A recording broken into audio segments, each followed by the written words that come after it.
جس طرح ایک اگر ہم کلاس روم میں ایک ٹیچر اگر بچوں کو تیاری کرواتا ہے اور اس کے بعد اس کا ایک ہی ماحول میں ان کو تیاری کروائی جاتی ہے اور اس کے بعد اس کا پیپر لیا جاتا ہے اور رزلٹ ملتا ہے ان کا، تو کیا اللہ تعالیٰ نے ادھر دنیا میں ہر بندے کے حالات ایک دوسرے سے مختلف ہیں، ہر ایک کا ماحول ایک دوسرے سے مختلف ہے، تو کیا سزا اور جزا کا کرائیٹیریا ہر بندے کے لیے اس کے حالات کے مطابق ہوگا یا سب کے لیے ایک ہے؟ اور اگر سب کے لیے ایک ہے تو ان کے لیے حالات، ان کا کسی کا غریب امیر ہونا، کسی کا اسلام کے اچھے علاقے میں اور کسی کا امریکہ یا جہاں پہ اسلام، جی سوال واضح ہو گیا. یعنی امتحان کی نوعیت جو ہے وہ آدمی کے لحاظ سے ہے.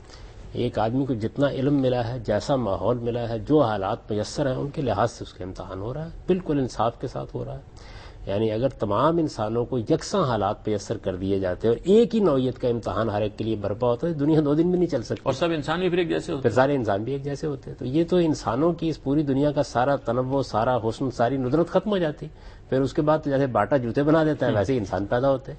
تو یہ طریقہ اللہ تعالیٰ نے اختیار کیا ہے. تمام انسانوں میں بڑا فرق رکھا ہے، صلاحیت کا، ان کے مزاج کا، ان کی افتاد طبع کا، ان کے رجحانات کا، ان کا ملک، ان کی قوم، ان کا پس منظر، ان کی آب و ہوا، جو جس کو حالات میسر کیے ہیں، جتنا علم دیا، جو صلاحیت دی، اس کے لحاظ سے امتحان ہے.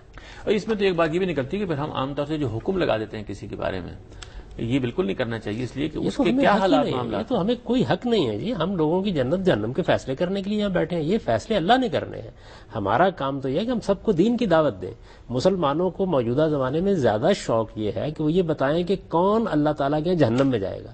حالانکہ ہمیں تو لوگوں کو جہنم سے نکال کے جنت کی دعوت دینے کے لیے برپا کیا گیا تھا کہ لوگوں کو بتاؤ. قرآن مجید کہتا ہے کہ واللہ یدعو الی دار السلام، اللہ تو تمہیں سلامتی کے گھر کی دعوت دیتا ہے.